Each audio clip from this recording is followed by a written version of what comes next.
매주 만나는 정치 이슈 뉴스 시사회 장성철 공론센터 소장과 함께합니다. 안녕하십니까? 네, 안녕하세요. 어제까지 9차 헌법재판 진행 과정 총평을 해주신다면요? 볼 거 없어요. 윤석열 대통령이나 네. 윤석열 대통령 측 변호인들이 해괴망측한 얘기도 많이 했었고, 또한 이 지연시키기 위해서 계속 증인 신청도 하고 여러 가지 국민들이 보기에 웃는 자기네들끼리도 막 웃잖아요. 어제 같은 예를 들면은 부정선거 증거라고 하면서 좀 민경욱 의원이 제공한 그 표 있잖아요. 투표 용지. 네. 그 부정선거 증거라고 하면서 내놨는데 그게 민경욱 후보를 찍은 거거든요. 그렇게 허술해요. 그러니까 자기네들끼리도 막 웃고 재판관들도 한심하다는 듯이 막 쳐다보고 이렇게 하고 있잖아요. 네. 그리고 검찰 신문조서 같은 경우에는 지난 4차 변론 때 이미 증거자료 채택을 하기로 결정을 하고 통보까지 했는데 이제 와가지고 증거자료 하면 안 된다고 네. 그런 식으로 얘기하잖아요. 그러니까 이분들이 이거를 그냥 기각시키겠다라는 의지와 생각은 없는 것 같고 그냥 지지층들에게 어떠한 그냥 모습만 보여주려고 그러고 그냥 우린 바보예요. 그러니까 저는 한마디로 그냥 이분들의 변론은 우리 바보예요. 이러는 것 같아요. 그러니까 어제 같은 경우도 부정선거나 계속 얘기하고 있고 네. 하이브리드 전쟁 이런 얘기만 계속하고 있어요.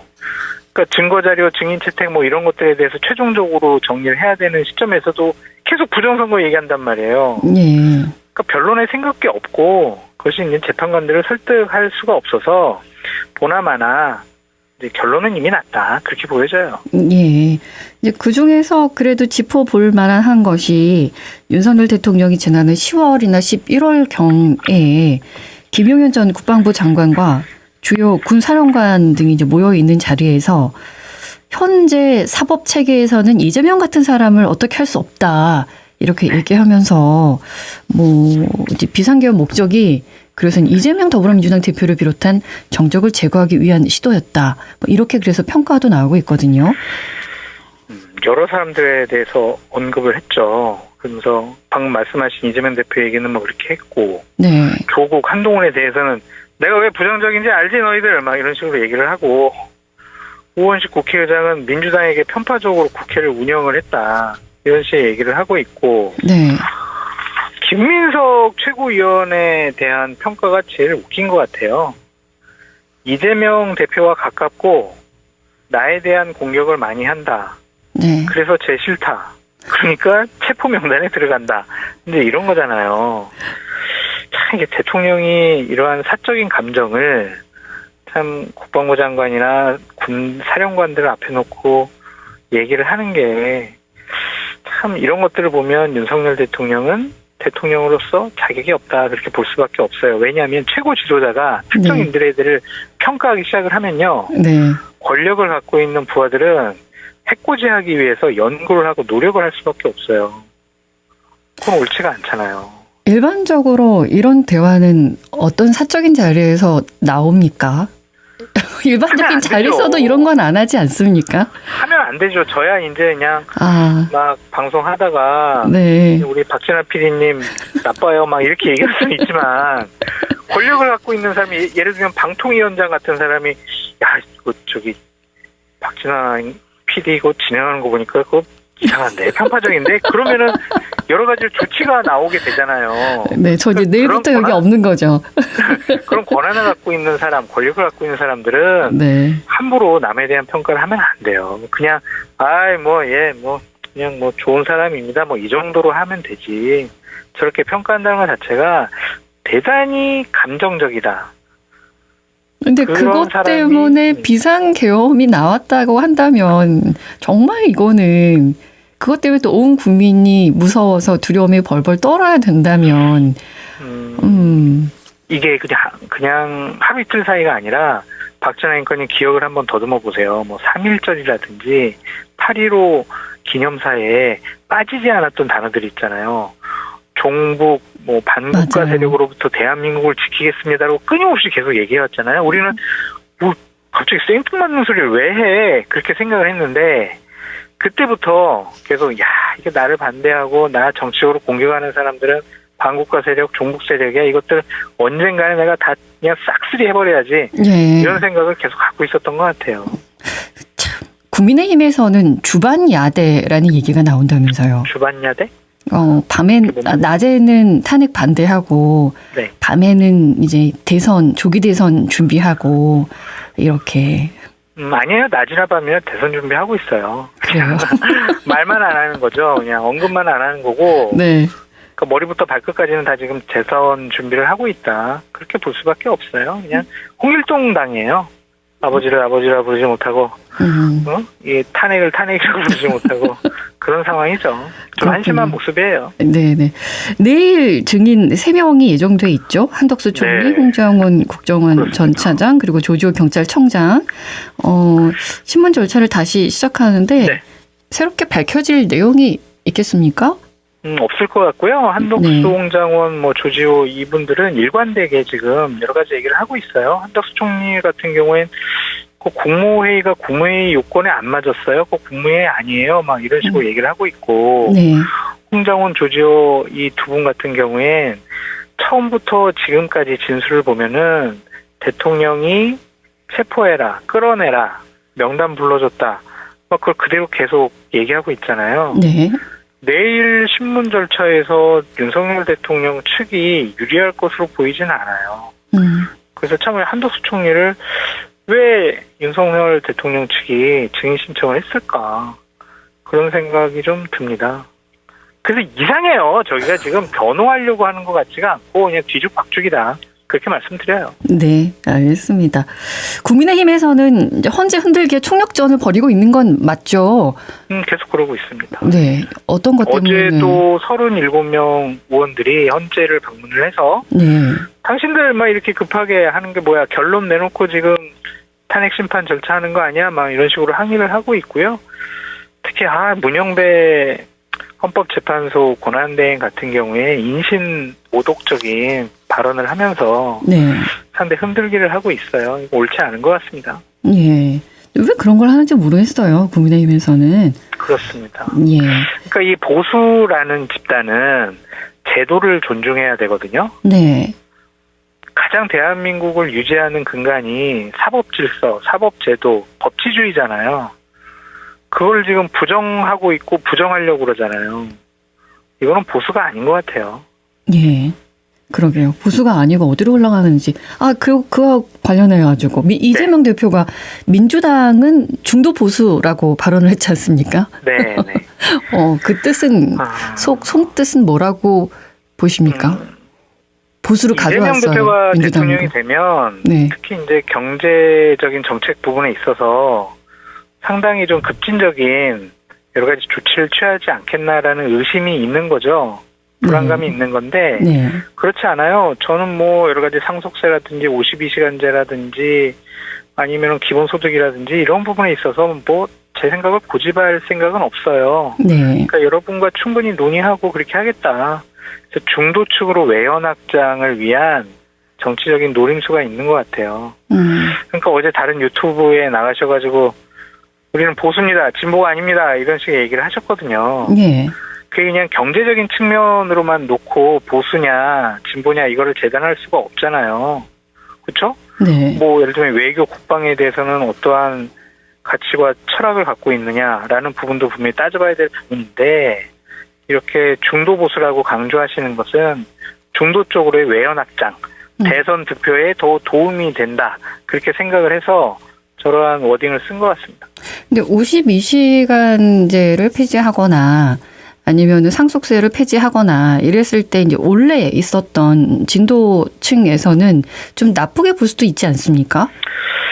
그래서 이제 김부겸 전 총리 같은 경우에는 이재명 대표 당신이 민주당의 정체성을 혼자 독단적으로 결정하는 것이 맞는 것이냐 그런 얘기가 나오고 있는데 네. 그거보다는 어쨌든 한 표라도 더 가져올 수 있으면 그런 식의 정책적인 전환 네. 같은 경우엔 전통적인 지지층에서도 그렇게 크게 반발하지는 않을 것 같아요. 이게 예를 들면은 뭘 다 없애버린다거나 확 바꾼다거나 그런 건 아니잖아요. 예. 조금 비판이 나오는 지점에 대해서 제도적인 개선을 하는 부분이니까 이 전통적인 지지층의 반발은 그렇게 크게 신경 쓰는 것 같지는 않습니다. 예.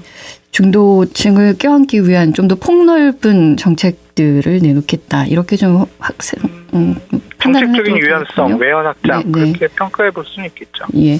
헌법재판소의 결정이 아직 내려지지는 않았습니다만 이제 네.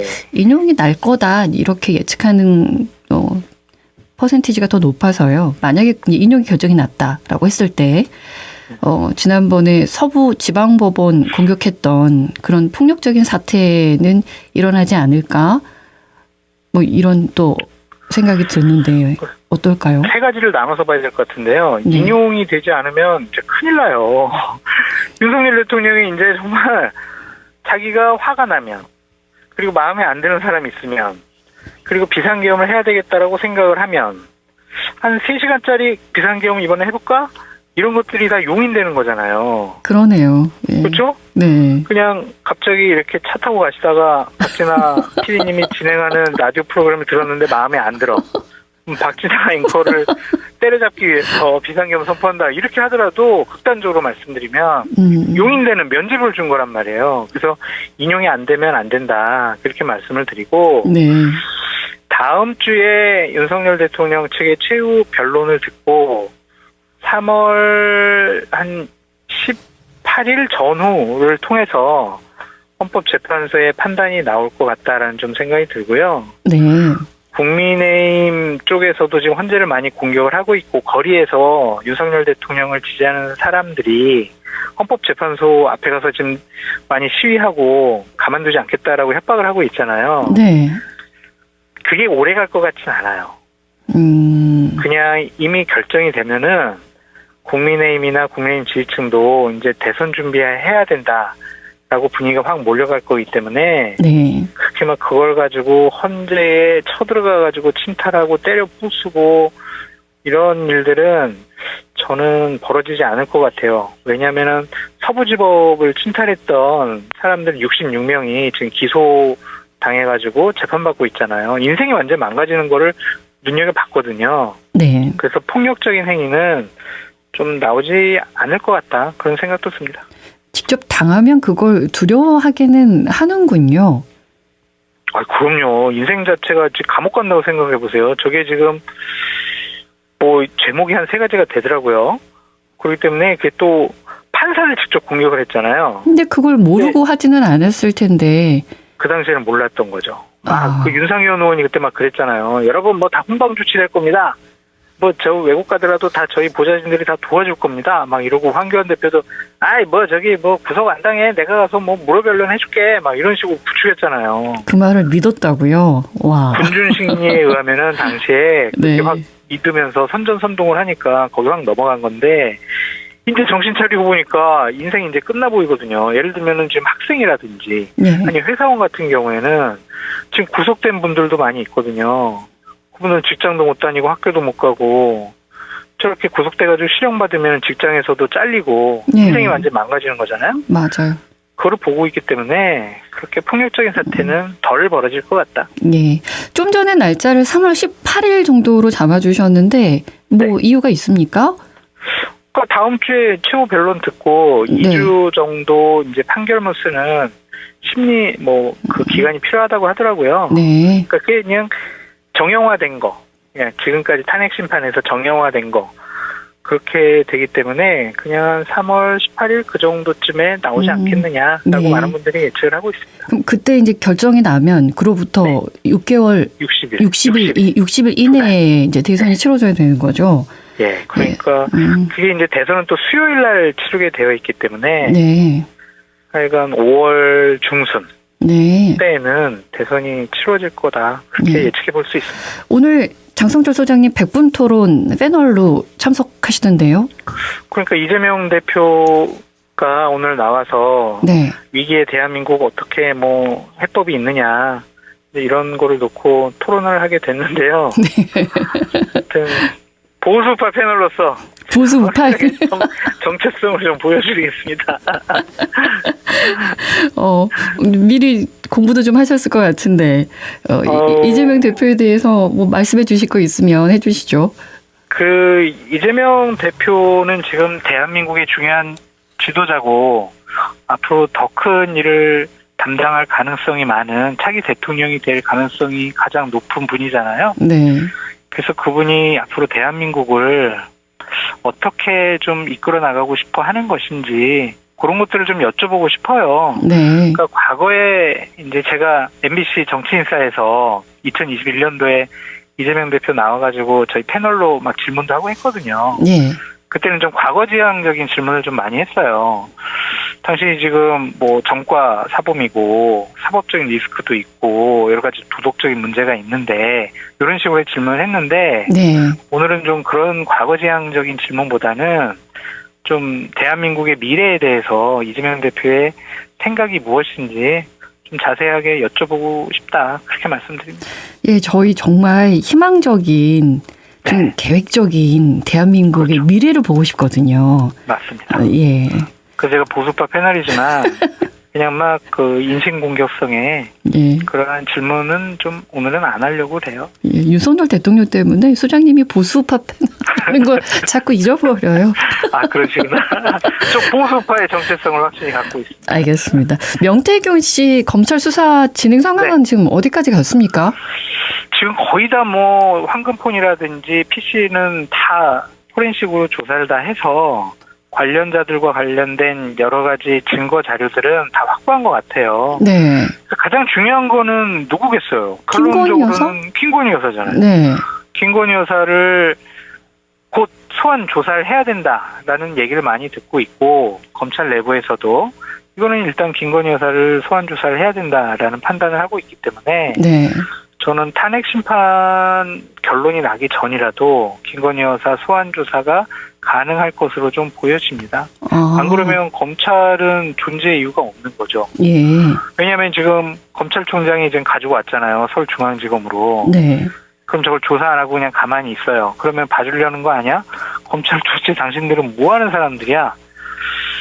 이러한 비판을 받을 수밖에 없지 않겠습니까? 예. 본인들이 정권 교체기에 살아남기 위해서라도 자신들의 존재감을 드러내기 위해서라도 김건희 여사에 대한 소환 조사는 저는 지금도 조율하고 있다고 봐요. 아. 그래서 좀 빠른 시일 안에 조사가 진행되지 않을까라고 예측해 봅니다.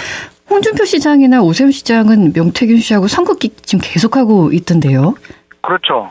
근데 아직까지 그분들이 문제 있다라고 보기는 어려워요. 명태균 씨 일방적인 주장이고 네. 직접적으로 그 두 분이 명태균 씨 여론조사 해줘.